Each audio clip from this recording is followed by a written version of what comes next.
PV మన Telangana TV భారతదేశ ఆణిముత్యం అని బీఆర్ఎస్ అధినేత కేసీఆర్ అభివర్ణించారు.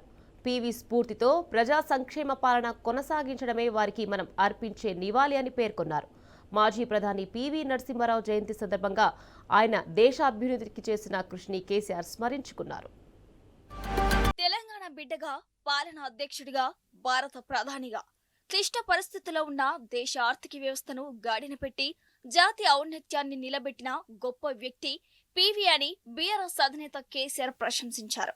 బహుభాష కోవిదుడిగా, సాహితీవేత్తగా, రాజకీయ దురంధరుడిగా, దేశ ఆర్థిక సంస్కరణల పితామహుడిగా ప్రసిద్ధిగాంచిన తీరు అజరామరమని ఉమ్మడి ఆంధ్రప్రదేశ్ ముఖ్యమంత్రిగా కొద్ది కాలమే పనిచేసిన ఆయన తెచ్చిన పాలన సంస్కరణలు ఆదర్శమని కేసీఆర్ కొనియాడారు.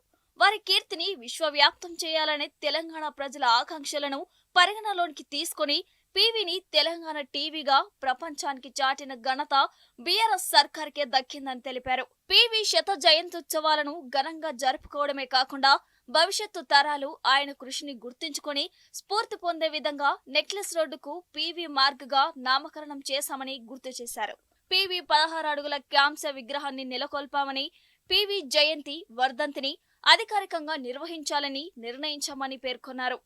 పీవీ వారసత్వం కొనసాగింపుగా కూతురు సురభి వాణిదేవికి ఎమ్మెల్సీగా అవకాశం ఇచ్చామని కేసీఆర్ గుర్తు చేశారు. పీవీకి భారతరత్న పురస్కారం ఇవ్వాలని అసెంబ్లీలో తీర్మానం చేసి కేంద్రంపై ఒత్తిడి తెచ్చామని తెలిపారు.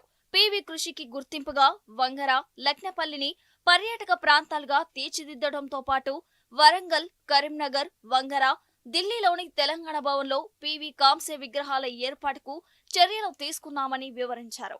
పీవీ గొప్పతనాన్ని స్మరించుకోవడం అంటే తెలంగాణ బిడ్డలు తమ గొప్పతనాన్ని గుర్తు చేసుకోవడమేనని కేసీఆర్ పేర్కొన్నారు.